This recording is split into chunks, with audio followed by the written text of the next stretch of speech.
Ja, opgaven er at lave et billedhjul i Soundslides.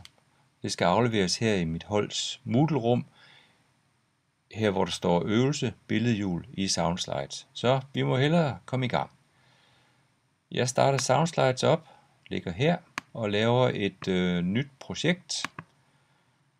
Og det kalder jeg for nemheds skyld min opgave. Jeg lægger det på mit skrivebord, så jeg kan finde det igen. Trykker save, så er jeg klar til at gå i gang. Nu er det her ikke en video, der handler om, hvordan man laver en soundslide, men en video, der handler om, hvordan man får den uploadet, og hvordan man får den afleveret linket inde i Moodle. Så jeg klør bare på, og jeg laver den bare her i en fart. Jeg skal uploade nogle billeder. Jeg har en mappe liggende med billeder på mit skrivebord. De ligger der. 12 stykker, så de bliver læst ind nu. Jeg laver bare et billedhjul, jeg lægger ikke lyd ind, fordi det her, det må godt, som sagt, det handler ikke om, at jeg skal vise, hvordan man laver en soundslide, men om, hvordan man får den uploadet til nettet. Så nu skulle den være inde, og jeg trykker skip audio, fordi jeg kun vil lave et slideshow. Trykker her. Og nu bliver mine billeder læst ind. Det er billeder af nogle udgravede ting fra Pompeji. Lad mig lige for god ordens skyld give det mit projekt en overskrift, så vi ikke har det her forfærdelige, der står headline her, og råber til himlen om, at man har glemt at give det en fornuftig overskrift. Jeg er meget kreativ. Pompeji kan jeg kalde den. Så super, siger vi det. Så er det i orden. Trykker save. Nu er min soundslide færdig. Og nu skulle man jo så normalt bare trykke på eksport, så får man den her publish to web mappe. Men når vi nu skal uploade den til nettet, så er der en anden måde, der er smartere faktisk. Hvis jeg kører pilen lidt langsomt, så kan I følge den. Jeg kører op her mod nordvest, op i File. Der ligger et menupunkt, som hedder Export and Zip. Lad os lige prøve at trykke på den, i stedet for bare Export-knappen dernede. Sådan. Det, der sker med Export and Zip, det er, som I kan se herovre, at der bliver lavet den sædvanlige Publish to Web mappe med alt webindholdet i, men den bliver samtidig lavet i en zippet, altså en komprimeret udgave. Og det sparer altså lige en enkelt arbejdsproces lige om lidt. Så det her, det er super duper godt. Jeg kan bare lukke det her ned, og så er jeg sådan set også færdig med min soundslide. Den kan også lige lukke ned. Så nu var jeg her. Jeg skal aflevere opgaven inde i Moodle, men forinden, så skal jeg lige have uploadet min soundslide til nettet. Hvordan gør jeg så det? Jo, jeg har lavet en konto hos Soundslides egen hosting mulighed, hedder host.soundslides.com. Det er gratis, og det giver mig altså mulighed for at få de her soundslides eller billed-lyd-fortællinger hostet hos Soundslide. Så jeg har mit kontonummer og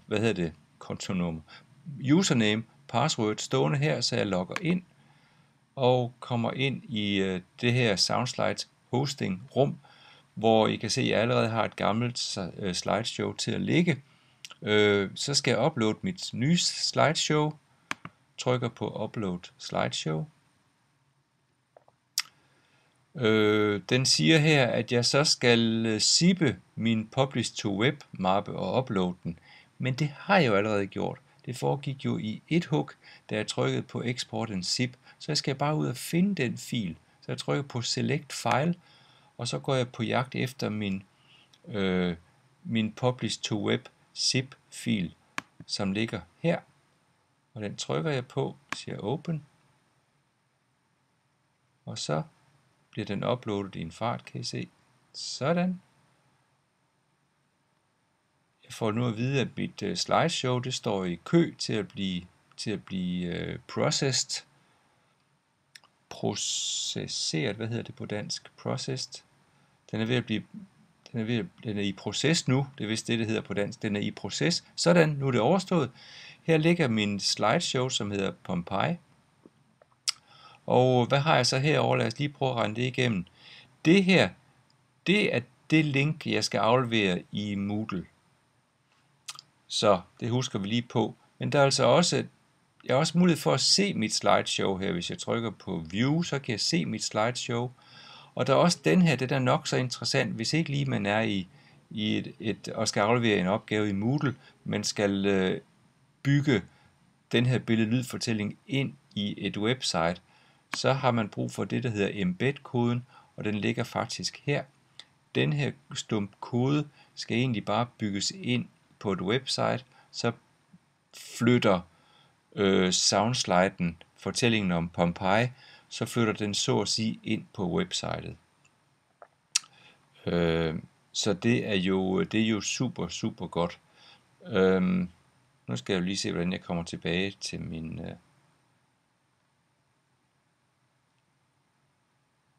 til mit show. Det går der, sådan. Jeg har altså brug for linket, det var her. Så jeg sværter det her link, og jeg siger copy, Ctrl C, går jeg tilbage til mit holds Moodle-rum, hvor jeg skal til at aflevere min opgave. Så jeg trykker på her, billedhjul i Soundslides. Og jeg kan se, der er 7 deltagere, vi skal snart til at aflevere. Nu er jeg logget på som studerende, men jeg er jo ikke studerende. Jeg er sådan set underviser på holdet, så jeg kan ikke sådan rigtig aflevere. Men jeg trykker her på besvar opgaven.